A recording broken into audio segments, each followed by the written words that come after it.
Bonjour, je m'appelle Alex Tétrault en compagnie de Pierre Norris et de David Santarossa et bienvenue à Magnum Opus.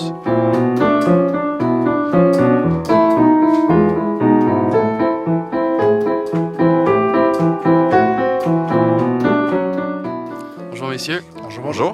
Vous allez bien? Très bien. Ça va bien vous? Très bien, oui, très bien. Aujourd'hui, on s'attaque à un premier classique de la philosophie, si on peut dire. Ouais. Philosophie et même histoire, là, puisqu'il relève beaucoup de passages historiques de l'histoire florentine et romaine. J'ai bien nommé Machiavel et Le Prince. Donc, on ne fera pas différent d'habitude. Relation avec l'œuvre, avec l'auteur, comment l'avez-vous connu? Est-ce votre première lecture? J'en doute, mais à vous. Moi, non, c'est pas ma première lecture. J'ai lu Le Prince déjà au bac, dans le cours de pensée politique classique. Et à cette occasion-là, j'ai eu à lire Le Prince, puis ensuite, comme je suis devenu auxiliaire d'enseignement pour ce cours-là, puis j'ai corrigé souvent les examens, les travaux, etc. Je suis souvent retourné dans Le Prince pour bien comprendre l'œuvre. Donc, c'est vraiment là la première fois que j'ai lu le livre. Mais mon premier contact, c'est en regardant le film Le confort et l'indifférence. C'est là que j'ai découvert qui était Machiavel. De Denis Arcand? Oui, exact. Et à travers toute la figure de Machiavel qui est là, puis là, qui nous récite des passages du Prince. Moi, c'est là mon premier contact avec cette œuvre. Puis ensuite, je l'ai lu au complet à plusieurs reprises. Génial.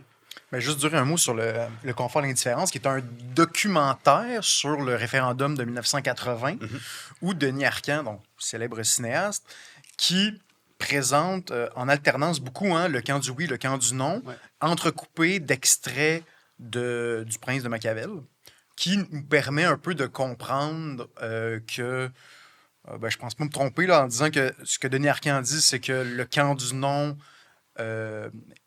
mettait davantage en application les principes que Machiavel mentionne dans Le Prince, alors que le camp du oui subissait peut-être ces principes-là. Très juste. Et donc, en ce sens, il y avait une vraie réflexion derrière un documentaire qui est vraiment passionnant, qui mérite d'être vu et revu.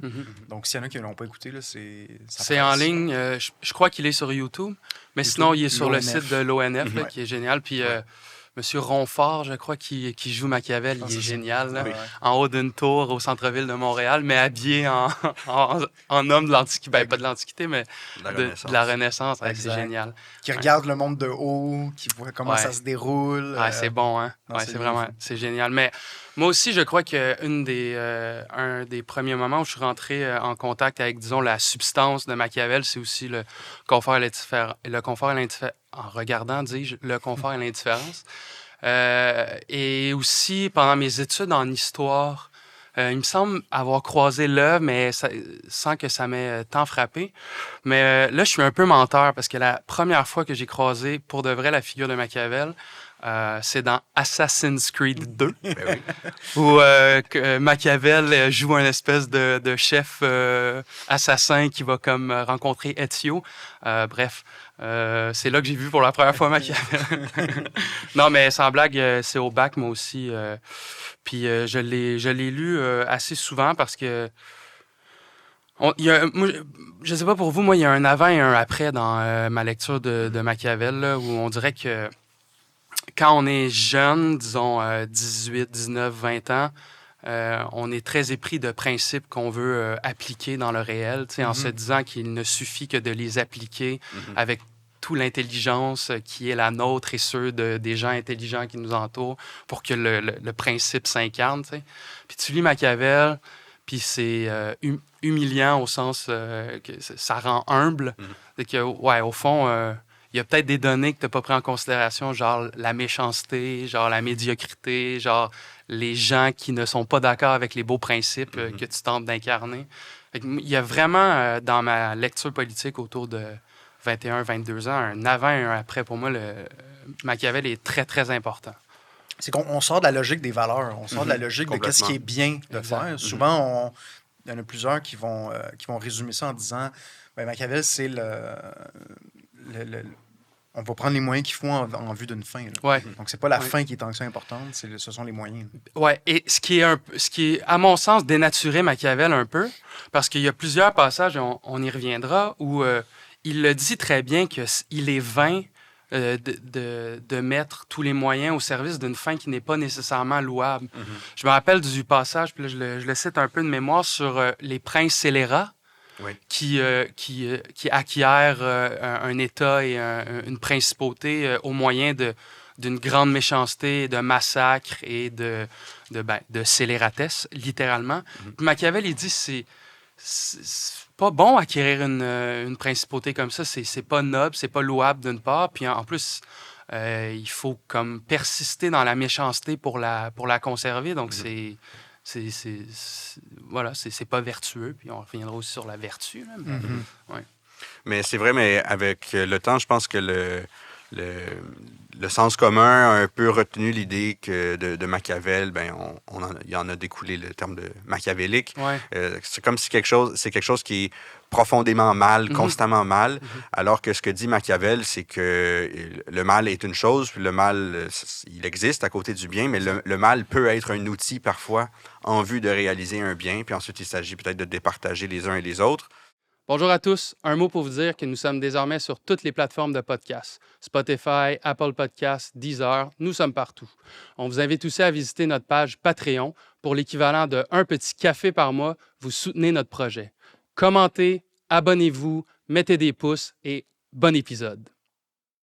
Machiavel, oui, je pense qu'il a fait une rupture, comme tu disais, avec l'idée philosophique classique Platonicien Platonicienne, que d'incarner des idées. Exact. Puis il faut toujours chercher à incarner le bien puis à aller vers la vertu.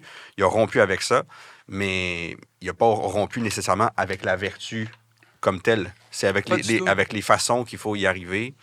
Puis Machiavel, c'est peut-être un des premiers, puis c'est ça qui est nouveau avec lui. C'est un des premiers qui a dit peut-être que de temps en temps, il faut se permettre de faire des choses qu'on considère comme étant mal, mais c'est en vue d'un bien, etc. Ça doit être temporaire. Bref, je pense que c'est une œuvre qui est quand même très, très riche. Oui, c'est la distinction aussi entre l'immoral et l'amoral. C'est immoral qui serait vraiment de faire le mal pour le mal. Exact. Alors que là, il essaie de prendre un pas de recul et de dire, voici un peu comment ça se déroule, voici qu'est-ce que telle personne dans l'histoire a fait, voici ce que ça a donné. Des fois, c'est bien, des fois, c'est mal, mais c'est un peu aussi au lecteur d'en retirer ses propres conclusions aussi. Là, quelque sorte. Puis, on s'en parlait un peu avant que les caméras tournent. Machiavel n'est pas si content que ça que d'écrire Le Prince. Hein? Parce que son œuvre véritable politique, en fait, toute son œuvre, même historique, est politique en tant que telle, mais le centre de sa pensée politique à Machiavel se trouve dans le discours sur les premières décades de Tite-Live, où il disserte des républiques, c'est-à-dire et non des principautés, c'est-à-dire des cités, des pays qui sont dirigés par le peuple et les gens vertueux. Et c'est dans le discours que Machiavel y a mis le meilleur de lui-même. Dans Le Prince, il écrit ça très rapidement, en quelques semaines, après avoir été déchu. On en a parlé dans un des premiers hors-série, sur une lettre, là, si jamais vous voulez aller le voir. Mais Le Prince, il écrit ça très rapidement. Il vient de sortir de prison, il a été torturé, il est exilé de Florence, il est en périphérie. Il se cherche des charges, il veut redevenir un fonctionnaire très, très bien en vue. Il veut réexercer le pouvoir de l'État. Puis il écrit ça, disons qu'il est maussade. Mais c'est ça, bref, Le Prince, c'est magnifique, c'est magistral et tout, mais ce n'est qu'une fraction de la pensée de Machiavel qui, à mon sens, est incarnée plus magnifiquement dans son discours et lorsqu'il traite des républiques. C'est vrai. Puis il le dit d'ailleurs dès le début du Prince, en disant, il fait toute une espèce de schéma là, pour montrer, il existe les républiques, les principautés, puis ensuite il fait toutes les déclinaisons possibles de quelles sont les principautés, comment on a pu les acquérir, etc. Puis ensuite il dit, je ne parlerai pas des républiques dans ce livre, j'en ai déjà parlé abondamment ailleurs. Ici, je vais me concentrer sur les principautés. Donc en effet, il le dit, c'est ça, il fait bien cette distinction-là. Mais tu parlais de sa situation, etc. Est-ce que tu pourrais peut-être rappeler pour le public, en gros, la vie de Machiavel, d'où il vient? Oui, bien sûr. J'ai plus les années exactes, là, mais Machiavel naît au 15e siècle à Florence, en Italie, alors que l'Italie est déchirée entre principautés, cités-États. L'Italie n'est pas unifiée.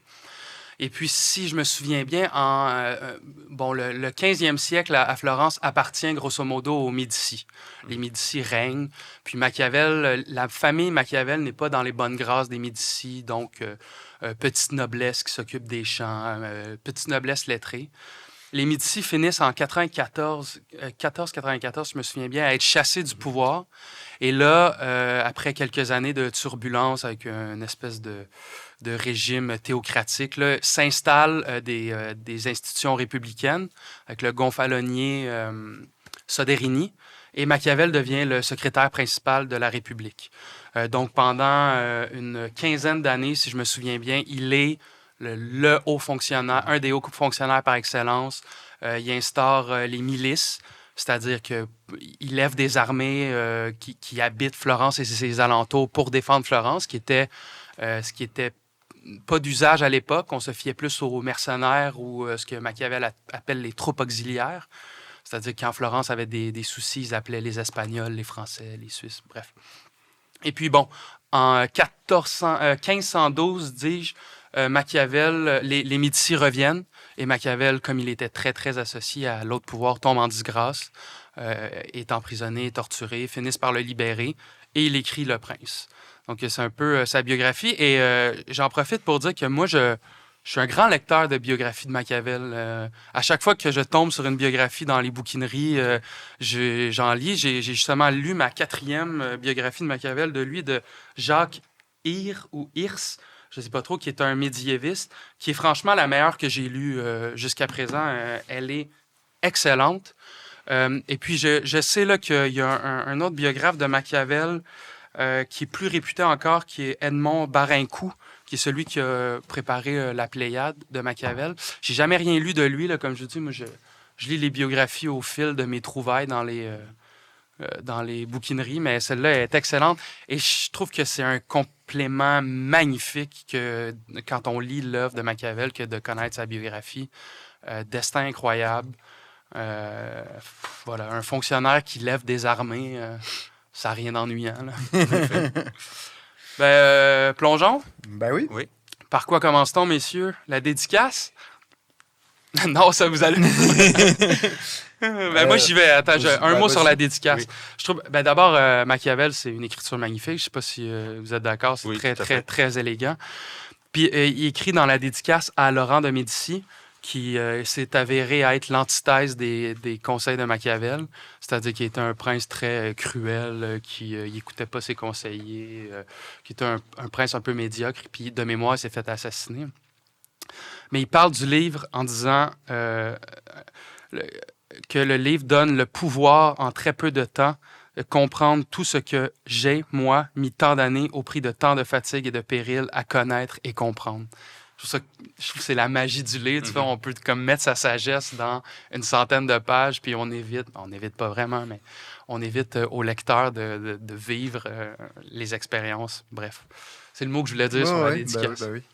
Un passage, sinon, qui vous a parlé. Par quoi on commence? Il y en a plusieurs. Ça, c'est sûr que c'est difficile d'attaquer cette bébête-là.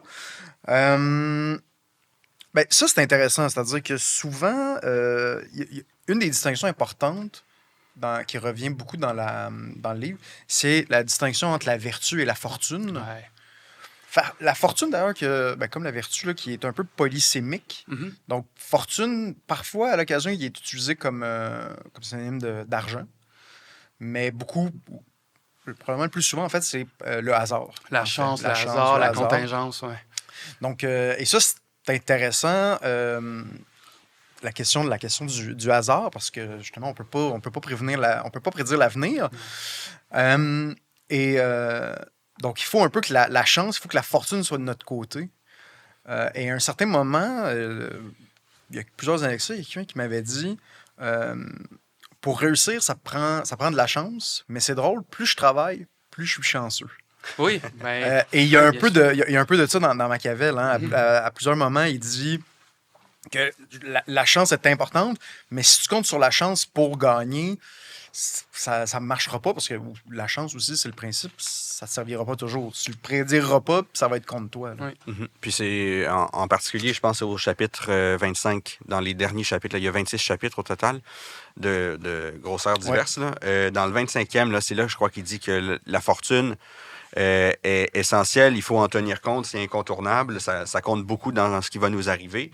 Mais ensuite, c'est pas tout. Là. On peut pas simplement surfer sur la fortune. Puis il y a un paquet de gens qui ont eu mauvaise fortune, qui a des choses terribles qui sont tombées sur eux. Mais ils ont réussi à y faire face. Ils ont réussi à jouer avec ça, à retourner ça de leur côté. Exact. Donc, comme tu dis, oui, je pense que la fortune, le hasard, les choses qui nous tombent dessus imprévisiblement, ça y est pour beaucoup, mais la façon qu'on y répond, c'est quand même essentiel. Exact. C'est que sans la contingence, sans la fortune, la chance, Machiavel dit on n'a pas les moyens d'exploiter notre talent. Mm-hmm. C'est-à-dire qu'il est bien d'être homme vertueux, d'être homme courageux et d'avoir toutes les qualités qu'un bon prince peut avoir, mais si on n'a jamais la chance de les exercer, si la fortune met jamais notre talent à profit, ben on reste inconnu. Mm-hmm. Puis je fais un clin d'œil à un professeur de mathématiques de 4e secondaire qui disait « Moi, je suis le meilleur lanceur de javelot de tous les temps parce que j'ai tout lu sur le lancer du javelot. Je regarde les Olympiques à tous les 4 ans, donc c'est moi le meilleur lanceur de javelot. Mm-hmm. » Ce qui était évidemment une blague pour dire « Si vous ne vous exercez pas au calcul, vous avez beau le comprendre intellectuellement, vous allez être mauvais. » Donc, c'est la même chose, je trouve, pour le talent et la fortune. Et moi, il y a un passage qui m'a beaucoup marqué un peu dans cette même veine-là, c'est au chapitre 6. Machiavel dit « Et à examiner leurs actions et leur vie, on ne voit pas que la chance leur ait rien apporté, que l'occasion. La chance leur apporte l'occasion. Laquelle leur donna une matière où ils puissent introduire telle forme qui leur parut bonne. Et sans cette occasion, les vertus de leurs esprits se seraient éteintes, et sans ces vertus, c'est en vain que serait venue l'occasion. » C'est que là, pour moi, comme tous les concepts machiavéliens sont là, la vertu, la fortuna, la matera et forma. C'est-à-dire, tu es un prince vertueux, mais là se présente la fortune, donc l'occasion il dit de modeler la matière et d'y introduire une forme. Mm-hmm. C'est-à-dire que l'histoire pour le prince, c'est comme une forme. Et toi, il faut, avec ta vertu et en fonction de l'occasion, la mettre en forme pour en profiter le plus possible. Mm-hmm. Je trouve que ce passage est incroyable. Puis on dirait que c'est presque tout le sens de la conception politico-historique de Machiavel. Mm-hmm. Ben, c'est très juste. C'est vrai que c'est un passage vraiment intéressant. Puis à ce moment-là, je pense que c'est là qu'il parle de certains princes ou certaines figures politiques là, ou historiques qui sont arrivés. Oui, Moïse, Cyrus, Thésée, Romulus. Exact. Ouais. Puis là, il y a quelques autres, mais c'est vraiment sur eux qu'il va se centrer pour montrer. Il va vraiment toujours y aller avec leur exemple historique, des choses qui sont arrivées dans leur parcours, dans leur vie. Puis à chaque fois, comment ces personnages-là ont été capables de passer par-dessus le simple fait que oui, OK, ils sont tellement vertueux, mais ils ont été capables d'avoir une prise sur les événements puis de les orienter, comme tu dis, de leur donner une forme. Absolument, oui. Puis en lisant les premiers chapitres de Machiavel, notamment le chapitre 3 et 5, moi, sur le plan historique, j'ai trouvé que comme l'Empire britannique avait mis le plus...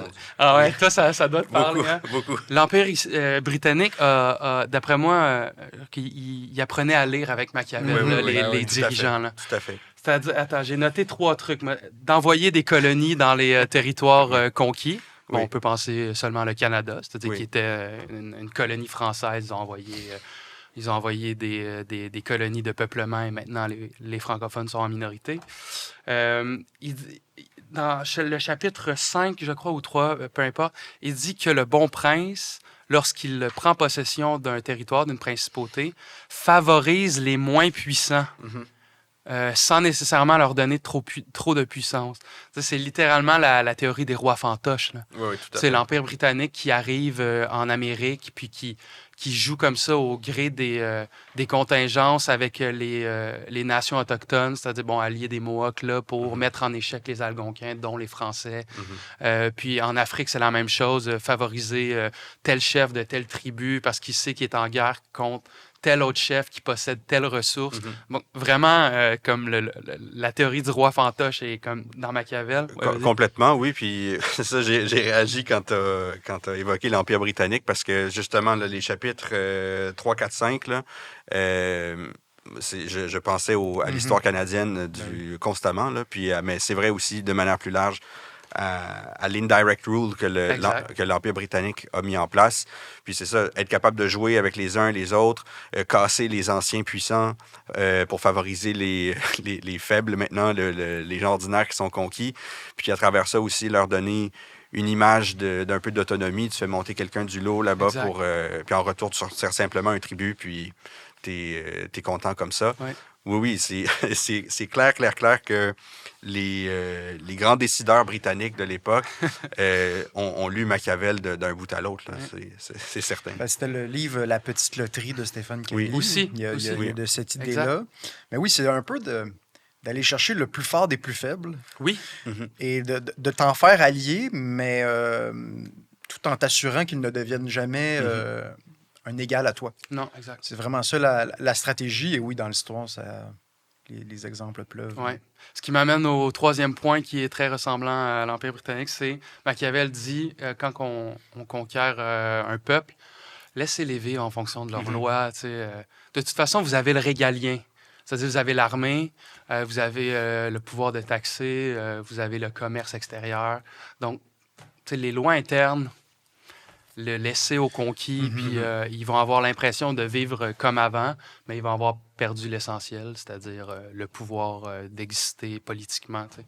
Oui, bien, puis ça aussi, ça revient, puis tantôt, je ne l'ai pas mentionné, mais ça me brûlait les lèvres de le dire, mais c'est d'avoir le temps de son côté.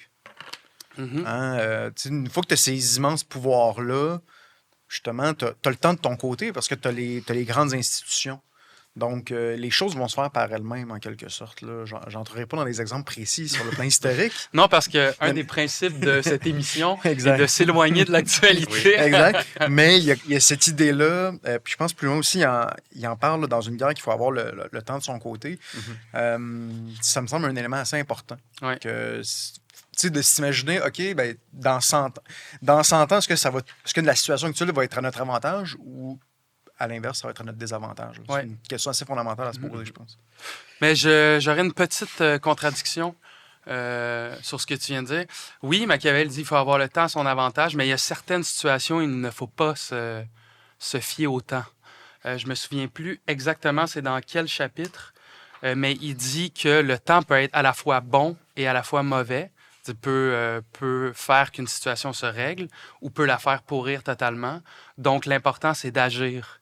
Donc, le prince, c'est toujours mieux d'agir que de laisser une situation se... Ben justement, il faut que tu aies le temps à ton avantage. C'est-à-dire, si tu ne l'as pas à ton avantage, tu ne l'as pas à ton avantage. Oui, bien vu. C'est vrai. Puis déjà, la conquête est l'action en tant que telle. Donc, une fois que la conquête est établie, le temps joue... Non, bien vu. Autre chose. Évidemment, mais quoi d'autre, devrais-je dire? Il y avait... moi, vous le savez, je suis un père de famille, donc je suis tranquillement pas vite un historien des films de Disney, parce que je les réécoute encore et encore. Et à un certain moment, il évoque que lorsqu'on prend possession d'un nouveau territoire, il faut effacer la race du prince, il faut effacer les héritiers. Et moi, ça me faisait penser à un excellent film que j'adore, c'est Le Roi Lion. Donc, Scar, qui est dans la famille royale, c'est le frère, si je ne me trompe pas, de Mufasa, tue Mufasa, mais qui est l'héritier de Mufasa? C'est Simba.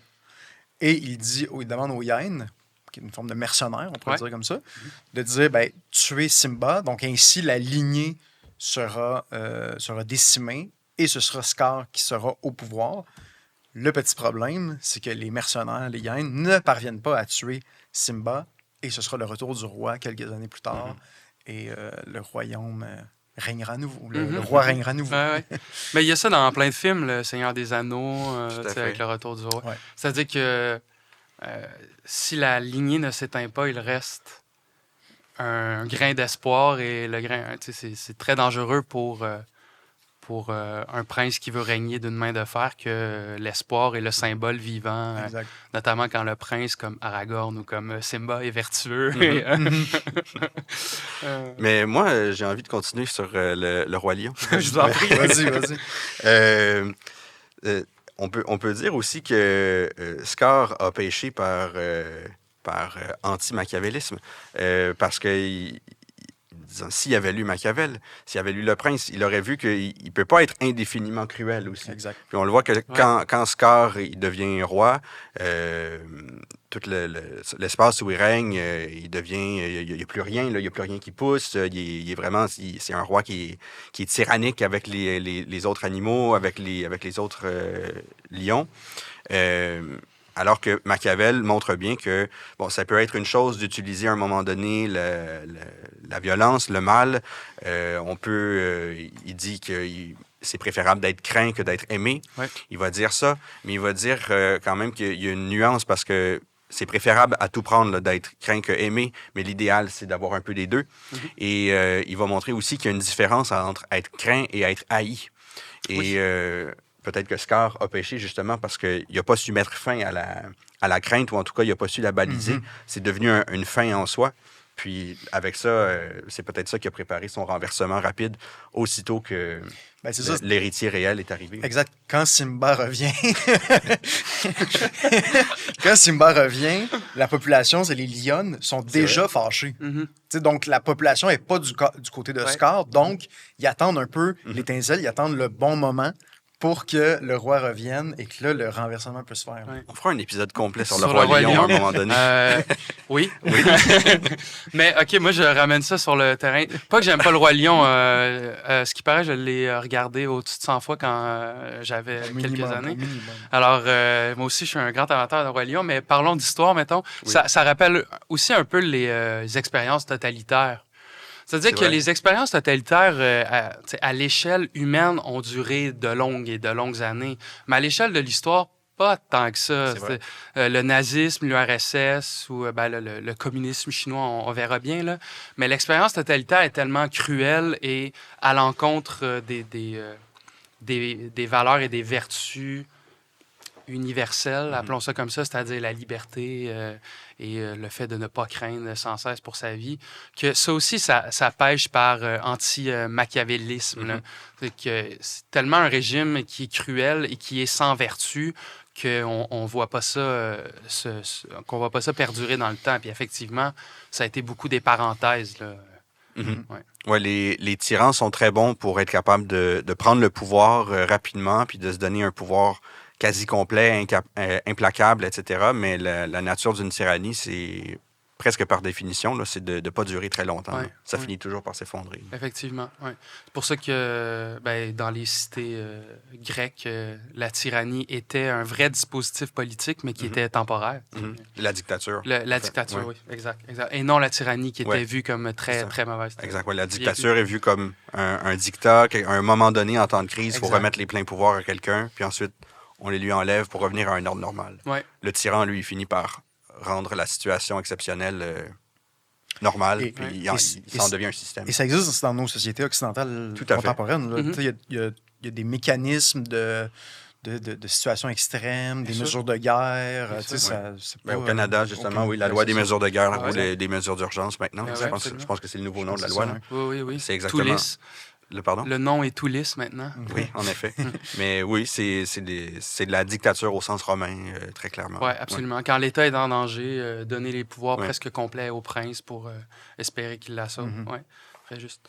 Mais d'ailleurs, poursuivant sur cette pensée, Machiavel, au chapitre 9, il parle du peuple et il dit « Ainsi, quiconque devient prince... » Ainsi, quiconque devient prince par la faveur du peuple doit se le maintenir en amitié, ce qui lui sera facile. Le peuple ne demande qu'à n'être pas opprimé. C'est-à-dire, si on suit sa réflexion, il est normal que les tyrannies ne tiennent pas, parce que pour avoir le peuple de son côté, il suffit de les maintenir en amitié. Et pour ce faire, il faut ne pas les opprimer. C'est-à-dire, la vertu cardinale du peuple, et je crois que c'est assez juste, c'est la liberté. Mhm. Mais c'est quand même curieux, vous me direz ce que vous en pensez, que de lire ça aujourd'hui, en 2026. C'est quelqu'un qui dit que tout ce que le peuple demande, c'est de ne pas être opprimé. Mhm. Alors que depuis la Seconde Guerre mondiale, avec l'État-providence, le peuple, les gens, en demandent plus à l'État. C'est vrai. Je ne sais pas si... enfin, la réflexion que j'ai que j'ai eue dans les derniers jours, dernières semaines, c'est est-ce un précepte intemporel et universel que le peuple ne veut pas, que tout ce que le peuple demande, c'est de ne pas être opprimé? Mais je ne sais pas si c'est tout ce qu'il demande, mais c'est peut-être sa première demande, en fait. Mm-hmm. Ouais. Tu sais, oui, j'aimerais ça avoir d'autres choses, mais dans un premier temps, ne Ouais. m'opprime pas. Ce serait comme ma première demande que je pourrais te faire. Là, c'est ça. Est-ce que c'est... Excuse-moi, Ben, Pierre. j'allais dire, c'est vrai que depuis la Deuxième Guerre mondiale, peut-être que l'État occupe une place de plus en plus importante dans nos vies. Cela étant dit, je pense que l'État est vu comme celui qui va maintenant nous garantir un confort moral, pas moral, pardon, mais un confort matériel de plus en plus, qui va essayer de répondre à l'ensemble de nos besoins, justement pour qu'on n'ait plus à s'en soucier, puis qu'on soit capable de vaquer à nos occupations. Ouais. Je pense que c'est plus dans ce sens-là qu'il faut le comprendre. Fait que si on le voit dans ce sens-là, je pense que ce que dit Machiavel est toujours vrai sur la volonté du peuple de ne pas être opprimé. Même si ça implique que l'État prenne des moyens de plus en plus nombreux, puis soit toujours de plus en plus présent, c'est toujours pour nous assurer de plus en plus de confort. Puis peut-être que aujourd'hui, ce serait une différence peut-être avec les philosophes de la Renaissance, puis surtout les philosophes antiques. Peut-être qu'à leur époque, ils ne voyaient pas la liberté comme étant le confort, mais aujourd'hui, peut-être que oui, c'est comme ça qu'on l'a défini. Ouais. Est-ce que aujourd'hui, il ne serait pas plus opportun à dire le peuple ne demande qu'à être en sécurité? Peut-être, Plus oui. que la liberté. On dirait que vraiment, depuis les années 50, c'est vraiment le sentiment de sécurité matérielle et Mais même... je pense on est tellement loin de tout ce qui est dictature qu'on s'est déshabitué du réel. On pourrait le dire comme ça. Si demain matin, au Québec, il y avait une véritable dictature, peut-être que notre regard changerait, mais en ce moment, nos libertés sont tellement tenues pour acquises que, en effet, dans ces moments-là, c'est la sécurité qui prime. C'est vrai. Parce qu'à cette époque, lorsque Machiavel écrit ça, les princes tombent à tous les 10 ans et il y a des charivaris, il y a des révoltes. C'est une société très, très, très violente que l'Italie du 15 et 16e siècle. Que, bref, liberté et sécurité. Pierre? Il y avait un moment dans le chapitre 9 dont tu parlais, là, où il disait que, oui, si on devient amis, si on prend le pouvoir en s'appuyant sur le peuple, sur les petits, il faut s'assurer de le garder de son côté, etc. Ouais. Ce chapitre-là, je l'ai trouvé intéressant parce que Machiavel nous montre, en fait, comment il y a quelque chose d'intemporel dans la lutte des classes, mais aussi dans les luttes entre partis politiques. Puis il montre comment dans les cités, dans les républiques ou dans les principautés italiennes de l'époque, il y a des groupes politiques différents qui se forment, puis c'est en général en s'alignant vers des classes sociales, la minorité des grands qui cherchent à dominer, à s'enrichir toujours plus, la grande majorité qui cherche à protéger sa liberté, etc.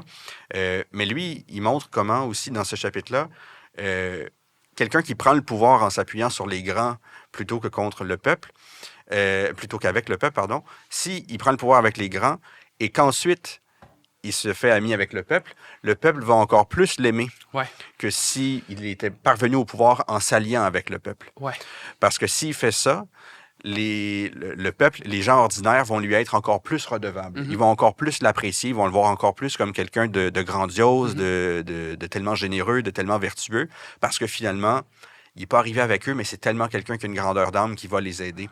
Et il fait bien ce calcul-là, Machiavel. J'ai trouvé ça intéressant, ce passage-là. Moi aussi. Ça m'a vraiment fait penser à... Puis là, c'est pas un exemple vertueux, là. C'est peut-être pas le bon exemple pour rappeler que Machiavel a quand même il n'est pas méchant, mais ça m'a beaucoup fait penser à Vladimir Poutine. Vladimir Poutine, l'URSS s'écroule, les oligarques prennent le pouvoir, Puis ils le mettent là comme une espèce de président fantoche, en croyant qu'ils vont être capables de le manipuler, puis qu'ils vont pouvoir continuer. Fait que bref, Vladimir Poutine, c'est comme appuyer sur les grands pour monter. Puis une fois rendu au pouvoir, il a cassé les reins des grands et il est devenu... ben là, c'est bizarre à dire aujourd'hui, là, parce que évidemment, il y a la révolte gronde en Russie, mais dans les années 2000, Vladimir Poutine était adoré, beaucoup aimé des Russes. Oui, à ce moment-là, oui, il pouvait compter sur un appui important. Beaucoup de Russes ont eu l'impression que lui était là pour les défendre réellement, qu'il avait cassé les puissants, puis etc. Mais c'est vrai qu'il a quasiment appliqué la leçon machiavélienne ici. Ouais. C'est vrai. Puis justement, ce passage dans ce chapitre-là, il dit Je conclurai seulement qu'à un prince, il est nécessaire d'avoir l'amitié du peuple, autrement, il n'a dans l'adversité point de remède. Puis là, on dirait que je ne peux pas m'empêcher de faire une analyse démographique, qu'il est avantageux d'avoir la majorité, même si la majorité est moins puissante. C'est-à-dire que quand tu t'appuies sur 80-90% de ton pays, même si ce ne sont pas les plus puissants, la force du nombre fait en sorte que tu vas pouvoir te gouverner à peu près librement. Donc, et ça rappelle à quel point Machiavel est un républicain, à quel point il est pour les institutions collégiales, c'est-à-dire le plus grand nombre est généralement vertueux. Donc, ici, dans ce cas-ci, le peuple. C'est vrai. Puis je pense que c'est au chapitre 10, tout de suite après, qu'il dit justement que en cas de devoir défendre la cité, si elle est attaquée, il vaut toujours mieux avoir de son côté le peuple, parce que si tu as la grande majorité des gens derrière toi, les gens vont plus facilement être prêts à se mobiliser pour défendre la cité, vont vouloir participer à l'effort collectif de défendre la cité, alors que si on a un tyran qui est en place, qui est haï par la population, il va y avoir une fracture sociale, les gens vont pas tous suivre, il y aura un désordre dans la société, et à ce moment-là, la cité est beaucoup plus difficile à défendre, puis il va avoir recours à des défenseurs étrangers, à des alliés autour, ils vont devoir constamment appeler à l'aide pour les sauver, et à un moment donné, il va venir un moment où les alliés vont juste prendre le contrôle de la cité, considérant que le pouvoir du prince est si faible puis s'appuie sur pas grand-chose. Là. Et il en parle dans les types d'armées, d'ailleurs, un peu plus tard dans le livre. Là, on y reviendra, mais très juste si la majorité n'est pas de ton bord, tu es tellement fragile, tellement toujours en train de pallier par des moyens extérieurs que... Voilà. Ensuite? Ben, ça te mènera peut-être justement à la dictature. Tu sais. Oui. C'est-à-dire, vous n'êtes pas contre moi, ben, vous allez être obligé d'être pour moi. Sans quoi les châtiments seront terribles. Exactement, exact. Mais ça, justement, comme tu l'as bien dit, il y a une limite à cette logique-là. Tu sais, ça ne peut pas durer éternellement. Non. Du moins, il faut y croire. Ça ne dure pas éternellement. Oui, un petit élément que je trouvais assez intéressant lorsqu'il évoquait, chapitre 14, que le prince doit chasser pour connaître son territoire. C'est génial, ça. Ça permet de se familiariser avec les différentes tactiques militaires, comprendre les montagnes, les vallées. Là, il explique que, regarde, si tu vas ailleurs, ce ne sera peut-être pas les mêmes vallées, les mêmes montagnes, mais il y a quand même une logique qui va pouvoir s'appliquer. Donc, évidemment, à l'époque, la Terre était plus petite qu'aujourd'hui, je vais le dire comme ça. Donc, aujourd'hui, la Terre, justement, elle est pleine et entière, puis on peut combattre même jusque dans l'espace. Mais à l'époque, je pense que c'est encore en partie vrai aujourd'hui, là, mais le territoire, c'est vraiment quelque chose de fondamental qu'il faut connaître, qu'il faut, faut le tirer à son avantage. Oui, absolument. L'importance de la géographie. Exact. Comme dans la réflexion politique, qui, moi, je l'avoue, était totalement...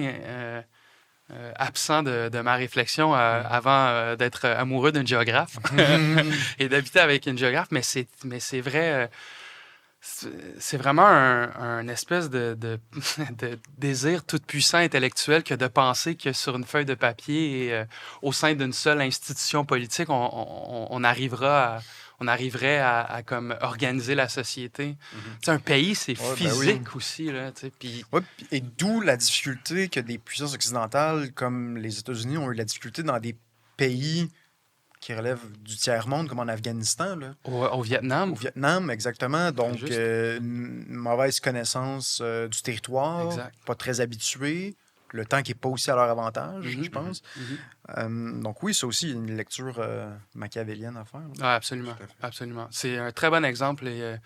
Les Américains qui jouissent, et à dessein d'ailleurs, là, d'avoir la plus grande armée du monde, c'est ce qui est vrai. Sauf que mis dans des situations, comment dire, mis dans une jungle où il y a des chemins qui sont creusés sous terre par des gens Des trappes, qui des habitent pièges. depuis des centaines et des centaines d'années. Ça a beau être la meilleure. Bref, l'importance de la géographie, c'est bien noté. Toujours... Tu diras ça à ta blonde ce soir. Oui, très. Toujours au chapitre 14, moi, il y a un passage que j'avais noté et que je trouve tellement juste, parce qu'on n'y pense pas, mais Machiavel dit « Il ne peut y avoir de bonnes lois où il n'y a pas de bonnes armes. Et ça m'a tellement fait penser à Samuel Huntington dans Le choc des civilisations. Puis plus généralement au choc idéologique entre Huntington et Fukuyama. Là. Rapidement, Fukuyama, lui, dit c'est la fin de l'histoire et le libéralisme et le capitalisme ont triomphé parce que l'URSS s'est effondré. Puis, Huntington est, disons, un peu plus circonspect et il dit non, va se coaliser autour de pays civilisationnels, d'autres forces qui vont s'affronter. Et la fin de l'histoire, c'est un peu une sottise. Puis dans son livre, Samuel Huntington, son livre « Le choc des civilisations », il dit là, l'universalisme des droits de l'homme, l'universalisme occidental, le libre marché, là, il dit, vous êtes conscient que ça fonctionne juste parce que l'armée américaine est la plus puissante et parce que c'est l'armée américaine qui a libéré l'Europe du nazisme et a donné forme de cette manière-là à la civilisation. C'est-à-dire qu'à mesure que la puissance américaine va décliner, le libéralisme et les droits de l'homme aussi. Là. J'y ai vu dans cette phrase mais quelque chose qu'on tend à oublier par, comme ce que tu as dit, la douceur de notre vie et le naturel avec lequel on le prend. Dans le même sens, là, c'est quoi le passage dans le livre? Je le retrouve plus. Le passage où il parle des prophètes désarmés. C'est à peu près la même chose. Ça revient à peu près à dire ça. Ça me dit rien. Il faut que je le retrouve. Ben, tu nous Je voulais pas interrompre. Continue, il faut que je retrouve le passage. Oui, tu as absolument raison. Ben oui, c'est-à-dire c'est le jeune qui fait son fanfaron dans la cour d'école parce que son grand frère, il est pas loin et qu'il est prêt à casser des gueules. Ouais, mais pas vrai, ouais. Puis lui, il se dit, regarde, tout est bon, on fait ce qu'on veut, c'est parfait. Ouais, mais c'est Gaston à côté qui est prêt à... C'est ça. Donc oui, des fois, peut-être qu'on s'imagine... Mais ça, je pense que globalement, en Occident, là, sur 1001 sujets, on s'imagine que ce qu'on vit est normal, alors que ça ne l'est pas. Ouais. Et qu'il y a un historique aussi de, entre guillemets, violence. Tu sais, si on pense aux principes républicains français, par exemple, mais ça découle quand même de quelque chose d'extrêmement militaire et violent et sanguinaire, c'est-à-dire la Révolution française. Derrière toutes ces bonnes choses politiques, sociales, culturelles, il y a toujours de la saleté. Il y a toujours quelque chose qui n'est pas... Outre les prophètes, outre le Christ, on pourrait dire, personne n'est blanc comme neige. Ou c'est impossible de ne pas déranger l'ordre établi, donc d'être un peu... Ben, Jésus, il projette les tables dans la voyons. J'oublie le terme. Il est dans la... Les colonnes du temple. Il renverse le temple. Il est dans le temple, puis il renverse par... Oui, t'as raison. Tout, on pourrait dire. C'est vrai partout. Puis il dit d'ailleurs dans un passage qu'il est venu pour apporter l'épée entre le Fils et le Père. Fait que même pour Jésus, ça fonctionne pas. Voilà, c'est ça. Bref. Donc si ça fonctionne pas pour Jésus, ça fonctionne pas. J'ai retrouvé le passage que je cherchais. C'est au... Ah, tu cherchais un passage? Ben oui, tantôt je le cherchais. Et là, je l'ai retrouvé. C'est au chapitre 6. Donc, 6. Et il y a un moment où donc Machiavel écrit... d'où il n'est que toute que toutes et quante fois ceux qui sont adversaires ont commodité d'assaillir, ils le font en ardents partisans, et les autres se défendent tièdement, en sorte que tout périclite avec eux. Si l'on veut donc bien entendre ce point, il faut considérer si ceux qui cherchent choses nouvelles peuvent quelque chose d'eux-mêmes ou s'ils dépendent d'autrui. C'est-à-dire si pour mener à bien leur entreprise, ils comptent sur les prières ou sur la force. Dans le premier cas, ils finissent toujours mal et ne viennent à bout de rien. Mais quand ils dépendent d'eux-mêmes et peuvent user de la force, alors ce n'est qu'à rare fois qu'ils échouent. De là vient que tous les prophètes bien armés furent vainqueurs et les désarmés déconfits. Et ensuite, il revient à ces exemples qu'on avait cités tout à l'heure de Romulus, Moïse, etc., qui ont voulu faire de bien belles choses, qui ont avancé des beaux principes, mais s'ils ont été capables de les mettre en application, c'est parce qu'il y avait une force, il était effectif derrière.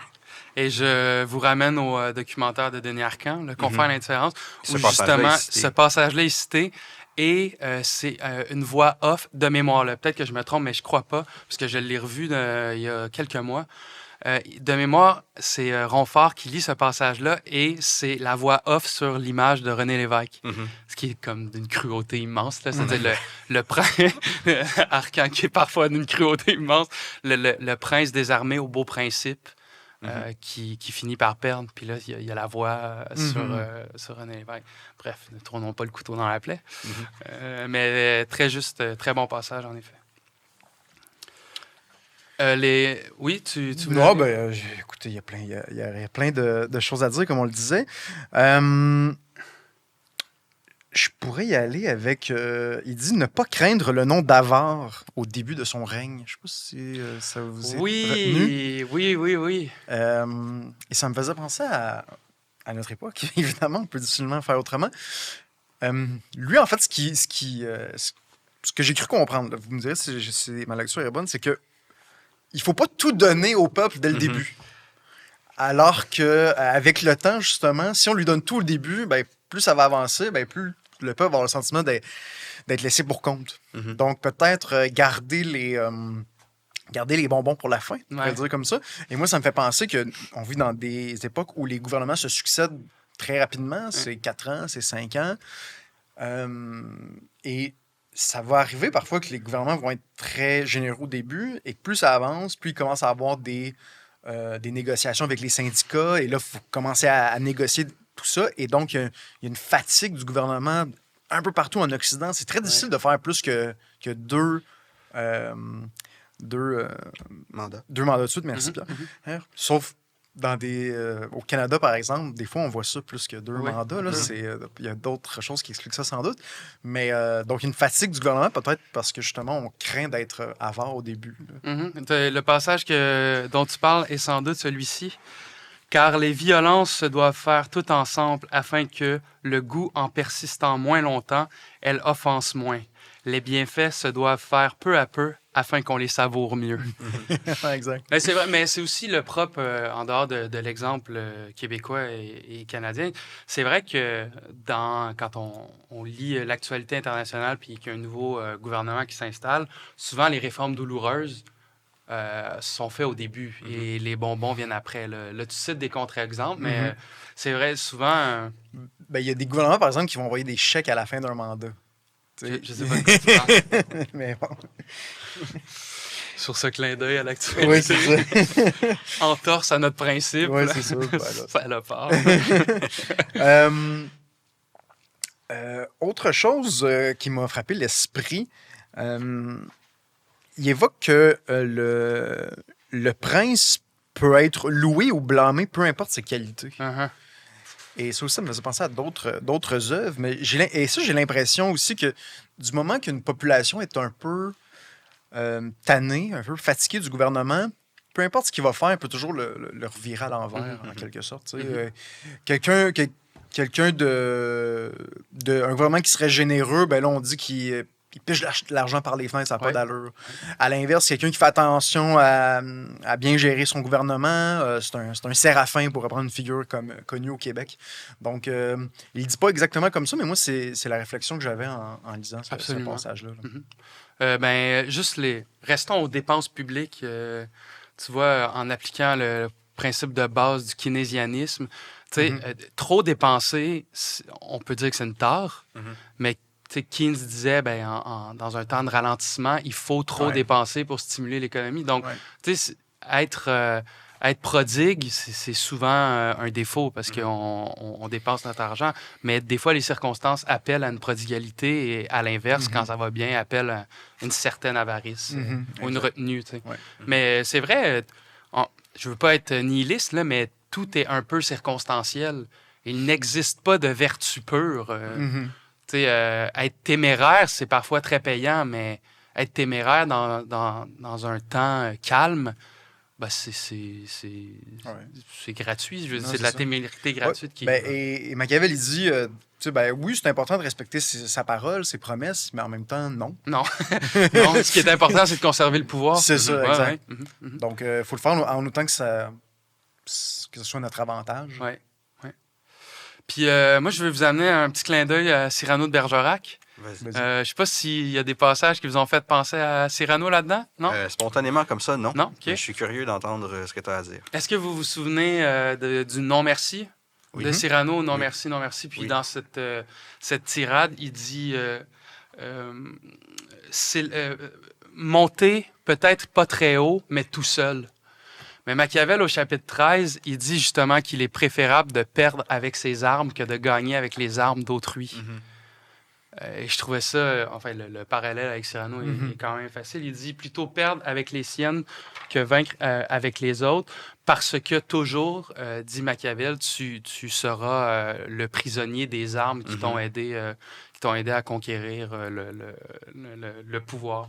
Alors, mais ces armes, c'est pas vraiment ses armes dans ce cas-là. C'est-à-dire? C'est-à-dire, c'est les armes de la population, par exemple, qui a pris les armes. Là. Oui. Tandis que Cyrano, c'est un destin individuel. Là. Absolument, absolument, oui. Mais je comprends ce que tu voulais dire. Mais oui, mais c'est juste 16 ans, parce que Machiavel, petite parenthèse biographique peut-être, Machiavel a été, pendant son temps comme fonctionnaire, un grand défenseur des milices. Il y a même Soderini qui a demandé de monter des milices, justement, pour défendre Florence. Ce qu'il a fait, et ça a été un échec. Et il revient souvent sur la supériorité des milices, mais dans sa biographie, voyez-vous, c'est l'inverse. Ça n'a pas été effectif. Notamment pour la grande défaite à Prato, je pense. Je crois que le nom de la ville, c'est Prato. Alors que les Médicis reviennent.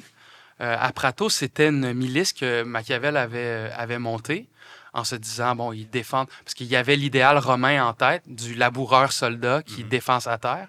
Et à Prato, ça a été une catastrophe. Et Machiavel, il revient dans Le Prince, il revient dans L'art de la guerre, il revient de mémoire dans Histoire de Florence, à chaque fois en parlant de la supériorité des armes des miliciens. Et dans sa correspondance, je me souviens bien, il dit que... Mais dans le fond, si ça n'a pas marché en Italie, c'est parce que ça a été mal appliqué. Là. La classique. Ouais, la classique. Mais bref, c'est drôle. C'est drôle, mais c'est pas... Donc, il n'y a aucun moment où il a fait une introspection puis il est revenu sur sa théorie. C'est intéressant. Il n'est jamais revenu là-dessus. Ouais, pas tant, non. Non, pas tant. Parce qu'il vraiment, il tient mordicus. Là, et on voit avec quelle force il rejette les armes auxiliaires et les armes mercenaires, en disant qu'il faut vraiment uniquement se fonder sur la milice, alors que objectivement, ça a été un échec pour lui. Et cuisant, là, ça l'a ramené les Médicis, Prato est tombé, etc. Donc, c'est drôle, hein? Les intellectuels sont toujours orgueilleux. Probablement que ça s'incarne dans sa logique de... ce que je disais tantôt sur avoir le temps de son côté. Parce que ce qui explique beaucoup, c'est que les mercenaires... il s'agit que le temps passe, il s'agit que au plus fort la poche, que l'argent change de côté, puis là, tu vas être dans le trouble.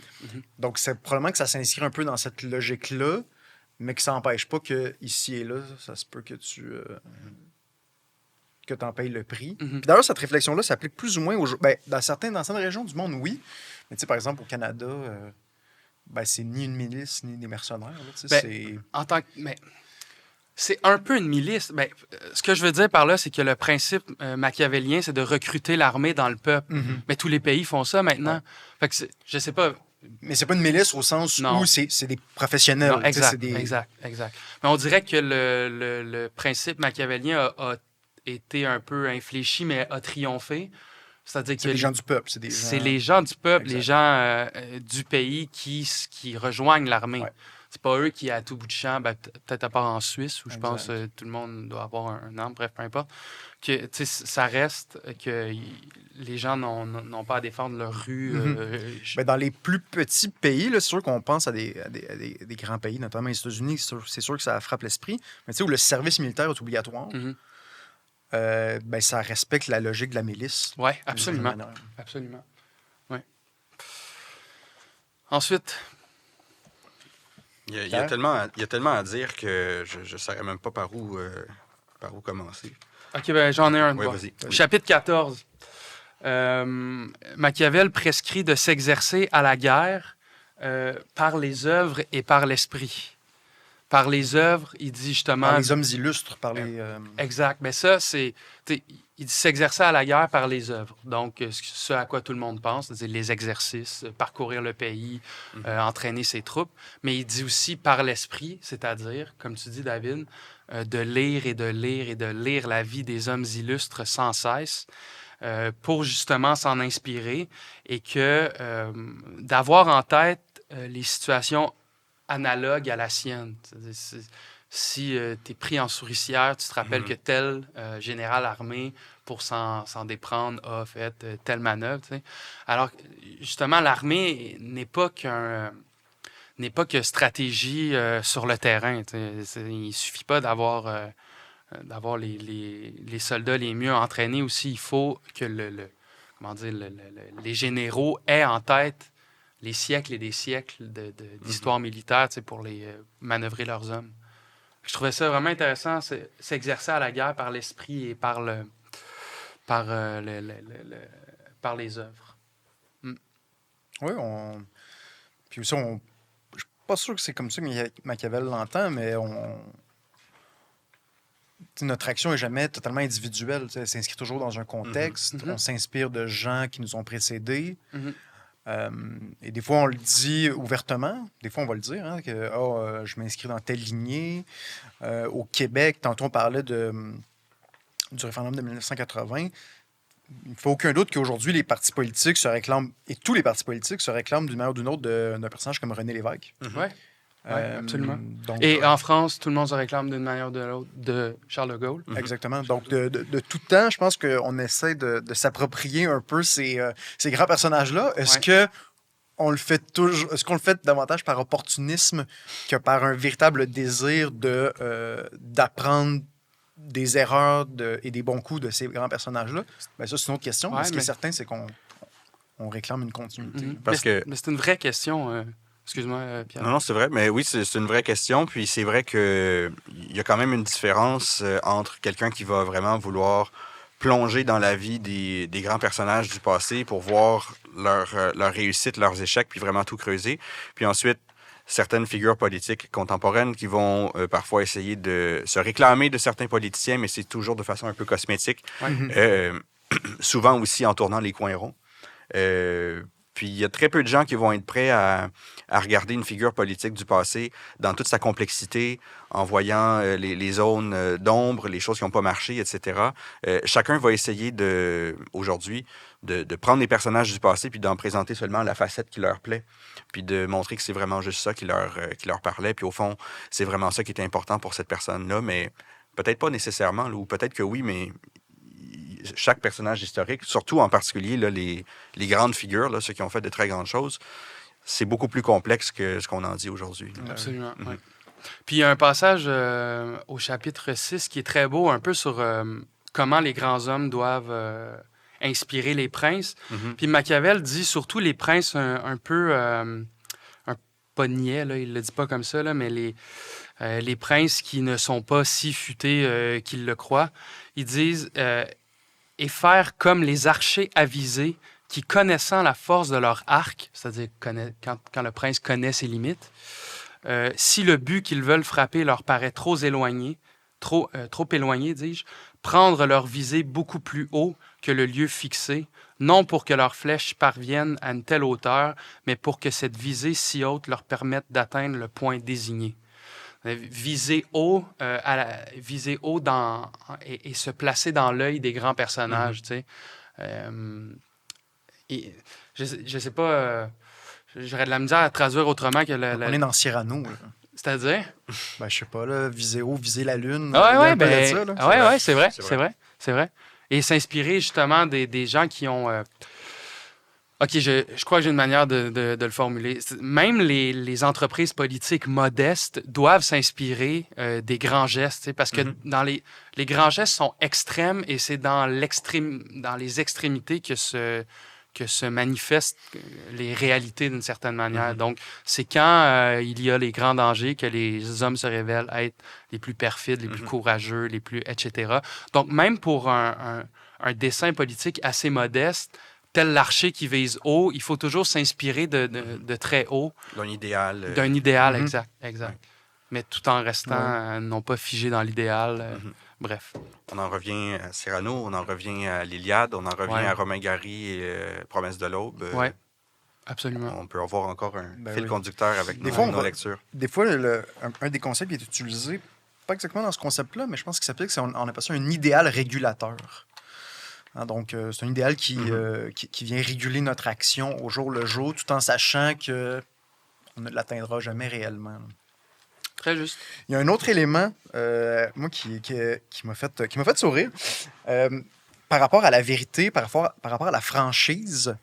Donc, il dit qu'il faut s'entourer de certaines personnes, pas beaucoup, qui nous disent la vérité, mais qui nous disent la vérité sur demande. Donc, on ne veut pas nécessairement la vérité au jour le jour, mais il y a des moments précis où il faut savoir qu'est-ce que je fais en ce moment. Est-ce que je fais le bon choix? Est-ce que j'ai l'air fou? Eh bien, là, on va se tourner vers ces personnes-là qui vont nous dire la vérité. Mais toujours sur demande. Oui, mais en fait, je ne sais pas si c'est qu'il ne veut pas la vérité à chaque jour ou constamment, mais c'est la logique de Machiavel je pense, qui est de maintenir le prince au pouvoir autant que possible. C'est qu'il se dit, si on s'entoure constamment uniquement de gens qui pensent qu'ils peuvent nous dire tout ce qu'ils veulent, ces gens-là en viennent à prendre beaucoup de liberté, en viennent à se dire qu'ils ont beaucoup de prise sur nous, ils peuvent faire à peu près ce qu'ils veulent, donc on n'a pas de contrôle sur eux, ils deviennent potentiellement des rivaux. Donc, ce qu'il dit, c'est que c'est normal qu'il y ait un paquet de flatteurs autour de nous, il y a un paquet de gens qui vont constamment nous dire ce qu'on veut entendre, mais il faut laisser ces gens-là autour de nous, leur donner peut-être l'illusion qu'on les écoute. En réalité, on ne les écoute pas. Et ce qu'il faut, c'est avoir un petit conseil de sages autour de nous qui, eux, vont être capables de vraiment nous dire la vérité sur demande. Là, on a une question. OK, j'ai une décision à prendre. On consulte les sages et ensuite, on prend la décision. Parce que même ces sages-là, le prince, il doit, oui, les écouter, mais il doit aussi savoir mettre ses limites parce qu'à un moment donné, c'est eux qui en viennent à le contrôler. Puis il y a vraiment l'idée que le prince doit garder en définitive le contrôle. Oui, ouais, très juste, très juste. Tout gouvernement doit avoir une certaine dose de conformisme. Et même, je dis gouvernement, toute équipe de travail, toute famille, tout cercle d'amis, il y a, à un certain moment, il y a une forme de conformisme qui doit s'appliquer. Mais que justement, il y a probablement des situations, des moments où, ben là, non. Il faut pas. Il y a toujours un juste milieu à aller chercher. Oui, absolument. Puis c'est dur à entendre d'une certaine manière aussi dans nos sociétés démocratiques que de se dire qu'au fond, la décision se prend par un chef d'État et son entourage immédiat. Tu sais, ça heurte la valeur démocratique que de dire que la personne élue, qu'il y a des ministres, qu'il y a un appareil d'État, etc., etc. Mais qui n'est pas moins vrai, tu sais. Quand on lit « C'était de Gaulle de perfide », tu sais, de Gaulle n'allait pas prendre conseil à l'Assemblée nationale. Là, il y avait son cercle rapproché, il y avait sa bibliothèque, tu sais, puis... mais effectivement, puis pour rajouter à ce que tu as dit, Pierre, c'est si un prince prend des conseils de tout le monde, il a tellement l'air faible.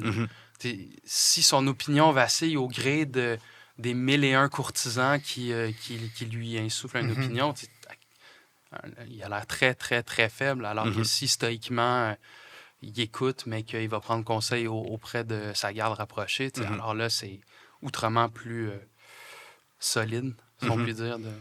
Oui, puis ensuite, il y a beaucoup d'études qui ont été faites sur beaucoup de présidents américains, leur style de gestion, c'est quoi le processus de prise de décision dans l'administration de différents présidents. Il y en a un qui ressort assez souvent, là, c'est Kennedy. Ça a été assez connu que lui, Kennedy, justement, il avait constitué autour de lui une garde rapprochée très solide, avec des gens d'un paquet d'horizons très différents. Puis lui, il était allé chercher des historiens. Il y avait des gens de plein de branches d'activités, des hommes d'affaires, des avocats, évidemment, des politiciens de carrière, des militaires, pardon, et des gens de différentes opinions politiques aussi. Il a fait rentrer dans son cabinet, je crois que c'était au Trésor, donc aux finances, il a fait rentrer un républicain dans son cabinet. Puis lui, ensuite, quand il y avait des décisions importantes à prendre, il réunissait son groupe, sa garde rapprochée, puis ensuite, il écoute tout le monde. Et là, chacun arrive avec la meilleure idée possible, sa lecture la plus franche des choses. Et ensuite, Kennedy écoute tout ça, puis c'est lui qui va trancher à la fin. Puis c'est vraiment établi que c'est comme ça que ça fonctionne. Donc, il était capable d'écouter un peu tout le monde. Mais ça, je pense que quelqu'un comme Kennedy donc, avait réussi à trouver le bon équilibre entre être capable de prendre la décision, de s'imposer comme le chef, puis qui assume à la fin. Et de l'autre côté, avoir une équipe assez diversifiée aussi pour avoir plusieurs points de vue, avec plein de gens qui vont leur dire très franchement qu'est-ce qu'ils pensent. Je pense que c'est important d'avoir cet équilibre-là. Je ne veux pas trop sortir du sujet, mais c'est curieux hein, que Kennedy passe un peu pour le président superficiel qui aimait la télévision et qui avait beaucoup investi son image. Mais en fait, j'ai déjà entendu faire une chronique sur Kennedy, puis c'est franchement un érudit. Oui, c'est quelqu'un qui était fasciné par l'histoire, par la littérature. Puis pour lui, c'était très important. Il y avait toujours des livres avec lui. Il y avait évidemment toute une série d'experts des communications qui étaient là. C'est le début de la télé, comme tu as dit. Donc, plein de gens qui lui conseillaient de comment il devait se placer, etc. Puis là, il y avait son armée de secrétaires qui avaient lu les nouvelles le matin, qui lui remettaient des résumés des journaux. Kennedy prenait ça, OK, parfait, merci. Mais Kennedy lisait une dizaine de journaux par jour. Ouais, c'est fou. À côté des rapports qui lui étaient remis, lui-même, il lisait le New York Times, le Wall Street Journal, etc., des journaux étrangers. Puis à chaque fois, il faisait des lectures en diagonale. Oui, il était capable d'aller chercher des appuis à gauche, à droite, mais c'était quelqu'un qui valorisait beaucoup l'information, la culture, puis il allait lui-même se faire une tête. Très juste. Bon, une petite dernière, messieurs. Vas-y. J'y vais? Vas-y. OK, bon, parfait. Machiavel, au chapitre 23, écrit « Car toujours tu verras les hommes se relever mauvais si quelque nécessité ne les conduit pas à être bons. » Bon, c'est très, très, très cynique, là. Mais ça m'a fait penser à Platon et l'anneau de Gygès. Tu sais, Gygès met un anneau qui le rend invisible et devient très, très mauvais, trompe sa femme, fait des meurtres, fait de la vol. Et Platon en arrive à la conclusion qu'au fond, si les hommes ne font pas le mal, c'est qu'ils n'ont pas l'occasion de le faire. Tu sais, mais ça reste une idée cynique, là. Mais c'est peut-être pas faux, tu sais, et d'où la valeur, tu sais, de la société qui te garde dans le droit chemin. C'est non seulement parce qu'il y a des lois, mais aussi parce que l'entourage immédiat permet de ne pas faire le mal que le mal n'est pas fait. L'entourage, puis les conséquences qui sont très claires aussi. Oui. Dans la mesure où les conséquences sont connues d'avance, tu sais qu'est-ce qui va arriver, mais tu sais aussi que non seulement les conséquences sont là, elles existent, mais on a aussi la capacité de les appliquer réellement. Oui, absolument. Puis ça, on peut faire le lien. On voit comment on peut relier Machiavel avec un paquet d'autres grands penseurs de la théorie politique. Hobbes, par exemple, Thomas Hobbes et le Léviathan, tout se fonde là-dessus aussi, l'autorité. Exact. Puis vraiment être capable d'appliquer les décisions. Il ne faut pas être capable de casser l'État, de montrer que la souveraineté est fractionnée. Quand la loi est appliquée, quand la loi n'est pas respectée, il faut être implacable. Machiavel a vraiment ouvert quelque chose, je crois, avec ça. Puis la tradition politique occidentale a vraiment suivi son enseignement ensuite. Absolument. C'est un saint rappel pour nos sociétés ultralibérales où l'individu est le fin mot de l'histoire. Là. Où c'est nous qui déterminons ce qui est bien, ce qui est mal. Ben non, on a besoin quand même de la société pour avoir des guides, des garde-fous qui ne sont jamais totalement coulés dans le béton, évidemment. Ouais. C'est ça la beauté de la société. Là. C'est-à-dire que oui, elle va évoluer, mais en même temps, de chercher à combattre l'idée même de garde-fou, l'idée même de normes. Exact. C'est là que je pense que ce type de récit, pas de récit, mais de citation que tu viens de nous lire, c'est un saint rappel pour nos sociétés ultralibérales. Absolument. Oui. Ben, avant de terminer, parce qu'on en a dit bien peu là, en si peu de temps, mais relire Machiavel, quoi, le méditer. Moi, ça faisait 2 ans, je crois que je l'avais pas lu, mais c'est le genre de livre que je me tape une fois par année. Puis j'annote, puis j'ai beaucoup de plaisir. Puis, fait que voilà. Et tout l'œuvre de Machiavel aussi. Oui. Livre important. Livre important, effectivement. Merci, messieurs. Merci. Merci à vous d'avoir été à l'écoute. On espère que vous avez apprécié. En terminant, on vous invite évidemment à vous abonner et à visiter notre page Patreon si vous voulez nous soutenir. Mettez un pouce, commentez, partagez la vidéo et on se retrouve bientôt pour un prochain épisode de Magnum Opus.